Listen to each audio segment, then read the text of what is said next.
Welcome to VM Rayalaseema mother food vlogs. మన ఛానల్ని ఆదరించే ప్రతి ఒక్కరికి నా హృదయపూర్వక నమస్కారములు. అలాగే మన ఛానల్ని కొత్తగా చూసే వాళ్ళైతే తప్పకుండా సబ్స్క్రైబ్ చేసుకోండి. అలాగే పక్కనే ఉన్న బెల్ ఐకాన్ని ప్రెస్ చేయడం అస్సలు మర్చిపోవద్దు. ఎందుకంటే ఆ బెల్ ఐకాన్ని ప్రెస్ చేస్తేనే మన ఛానల్లోని టేస్టీ రెసిపీస్ అన్నీ కూడా మీకు నోటిఫికేషన్ రూపంలో వస్తాయి. కాబట్టి నచ్చితే లైక్ చేయండి, షేర్ చేయండి. ఇవాళ మేము మంచి రుచికరమైన రాయలసీమ ట్రెడిషనల్ పచ్చి పులుసు రెసిపీ చేస్తున్నాము. మేము ఈ పచ్చి పులుసుని మిరపకాయల గుజ్జు లేదా మిరపకాయలు నలుచుకోవడం అని అంటాము. చాలా ఫేమస్ అండి. మామూలుగా అయితే అమ్మమ్మలు నాన్నమ్మలు ఈ రెసిపీస్ని ఎక్కువగా చేసుకునేవారు. అసలు చాలా సింపుల్గా ఆయిల్ లేకుండా ఎంతో టేస్టీగా ఉంటుంది. ఒక్కసారి రుచి చూస్తే జన్మలో మర్చిపోలేమండి. ఇలాంటి కొన్ని రెసిపీస్ చిరకాలం అలాగే నిలిచిపోతాయండి. మనం ఎన్ని కొత్త రెసిపీస్ చేసుకున్నా కూడా ఇలాంటి టేస్టీ వంటలు అనేటివి గుర్తుండిపోతాయి. చేసుకోవడం కూడా చాలా సింపుల్ అండి. మనకి రోజు తినే కూరలు బోరు కొట్టినప్పుడు ఇలా పచ్చి పులుసు చేసుకొని చూడండి, చాలా బాగుంటుంది. నోటికి పుల్లగా కారంగా, ఎప్పుడైనా జలుబు చేసినప్పుడు జ్వరం వచ్చినప్పుడు మనకి నోటికి ఏమీ సహించదు కదా, అలాంటప్పుడు మనం ఇలాంటి రెసిపీస్తో అన్నం తిన్నామంటే నోటికి వింపుగా చాలా బాగుంటుంది. ఒక్కోసారి మనకి అన్నం అనేది మిగిలిపోతూ ఉంటుంది కదండి, చద్దన్నం అంటాం కదా, అది మనం వేస్ట్ చేయకుండా ఆ మిగిలిన అన్నంతో మనం రకరకాల స్నాక్స్ ఇంకా రైస్ రెసిపీస్ అలా చేస్తూ ఉంటాం కదా. అవన్నీ కాకుండా ఎప్పుడైనా ఇలా పచ్చి పులుసు చేసామంటే ఇంకా రోజు అన్నం మిగిలితే బాగుండు అని అనుకుంటాం. పిల్లలు కూడా చాలా ఇష్టంగా తింటారండి. కాబట్టి ఇలాంటి ట్రెడిషనల్ రెసిపీస్ని మనం అందరం కూడా రుచి చూస్తూ ఉండాలి. పిల్లలకు కూడా అప్పుడప్పుడు ఇలాంటివి మనం రుచి చూపిస్తే వాళ్ళు కూడా తిని ఎంజాయ్ చేస్తారు. రెసిపీని చివరి వరకు మిస్ అవ్వకుండా చూసి మీరు ట్రై చేయండి, చాలా బాగా ఇష్టపడతారు. ప్రాసెస్ చూద్దాం. ముందుగా ఈ రెసిపీకి కావాల్సిన పదార్థాలు: ఒక 7 ఎండుమిరపకాయలు, మంచి వాసన వచ్చేటువంటి 2 రెమ్మల కరివేపాకు, రుచికి సరిపడా ఉప్పు, ముందుగా నానబెట్టుకున్న పెద్ద నిమ్మకాయ సైజ్ అంతా చింతపండు, అలాగే 2 పెద్ద సైజ్ ఉల్లిపాయల్ని కూడా సన్నగా తరిగి తీసుకున్నాము. ఈ ఇంగ్రీడియంట్స్ అన్నీ కూడా ఈ కూరకి పులుపు, ఉప్పు, కారం అన్నీ సరిపోయే విధంగా తీసుకోవాలి. ఈ క్వాంటిటీలో తీసుకొని చేసుకున్నామంటే మనకు అన్నీ సమానంగా సరిపోయి చాలా టేస్టీగా వస్తాయి. ఎక్కువ కారం ఏమి ఉండదండి, చాలా టేస్టీగా ఉంటుంది. ఇలాంటి రెసిపీస్ అన్నాక కొంచెం పుల్లగా కారంగా ఉంటేనే టేస్ట్ బాగుంటుంది. ఇప్పుడు ఈ ఎండుమిరపకాయల్ని స్టవ్ మీద చూపించిన విధంగా ఒక్కోటి కాల్చుకోవాలి. అదే మన పెద్దవాళ్ళు అయితే కట్టెల పొయ్యి మీద చేసేవాళ్ళనమాట. అలా చేసుకున్న పచ్చి పులుసు రుచి ఇంకా బాగుంటుంది. చూడండి, ఇలా ఈ ఎండుమిరపకాయల్ని తొడిమెలతో సహా బాగా అన్ని వైపులా కాల్చుకోవాలి. ఈ ఎండుమిరపకాయలు కాలకపోతే పచ్చి పులుసు అంత రుచిగా ఉండదండి.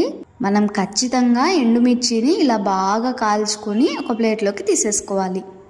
ఈ ఎండుమిర్చిని కాల్చుకునేటప్పుడు ఈ ఘాటుకి దగ్గు వస్తుంది. అలా రాకుండా ఉండాలంటే ఇలా లో ఫ్లేమ్లో పెట్టుకొని కాస్త అలా పక్కకు తీస్తూ కాల్చుకుంటే ఘాటు అనిపించదన్నమాట. చూడండి, ఈ విధంగా అన్నింటినీ కాల్చుకొని ఒక ప్లేట్లోకి వేసేసుకున్నాం.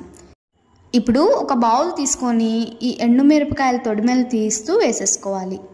అలాగే రుచికి సరిపడా ఉప్పు వేసి బాగా నలుచుకోవాలి. మేము ఇక్కడ హ్యాండ్ గ్లౌస్ యూజ్ చేసామండి. ఈ ఎండుమిరపకాయలని నలిచేటప్పుడు చేతులు మంట పుట్టకుండా ఉండడం కోసం ఇలా గ్లౌస్ యూజ్ చేసామన్నమాట. చాలామంది ఈ విధంగా చేత్తో నలుచుకుంటే మంట పుడుతుంది అనేసి రోట్లో దంచుకొని చేసుకుంటూ ఉంటారు. కానీ మన చేత్తో నలుచుకున్న పచ్చి పులుసు రుచికి రోట్లో దంచుకున్న పచ్చి పులుసు రుచికి చాలా డిఫరెన్స్ ఉంటుందండి. ఎప్పుడైనా ఇలా చేత్తో నలుచుకొని చేసుకుంటేనే అసలైన రుచిని ఎంజాయ్ చేస్తారు. ఈ విధంగా బాగా ఎండుమిర్చిని నలిచేసుకొని ఇందులోనే మంచి వాసన వచ్చేటువంటి 2 రెమ్మల కరివేపాకు పచ్చిదే వేసుకోవాలండి. వేసేసుకొని ఈ విధంగా బాగా నలుచుకోవాలి. చూడండి, ఇలా చూపించిన విధంగా బాగా నలిచేసుకొని అలాగే ఇందులో 2 వెల్లుల్లి రెబ్బలు కూడా వేసి వీటితో పాటు బాగా నలుచుకోవాలి. చూడండి, ఇలా చూపించిన విధంగా నలిచేసుకొని ఇప్పుడు నానబెట్టిన చింతపండు నుంచి తీసిన చింతపండు పులుసుని కొద్దిగా వేసుకుంటూ బాగా నలుచుకోవాలి. ఈ చింతపండులోని పులుపు అంతా కూడా పచ్చి పులుసుకి పట్టే విధంగా బాగా కలిపేసుకోవాలి. ఆ తర్వాత ఇందులో సన్నగా తరిగిన ఉల్లిపాయలు కూడా వేసేసుకొని బాగా ఉప్పు, కారం, పులుపు అన్నీ పట్టే విధంగా మిక్స్ చేసుకోవాలి. ఈ మిక్స్ చేసుకునే ప్రాసెస్ కూడా చేత్తో చేసుకుంటేనే దీని రుచి చాలా బాగుంటుందండి.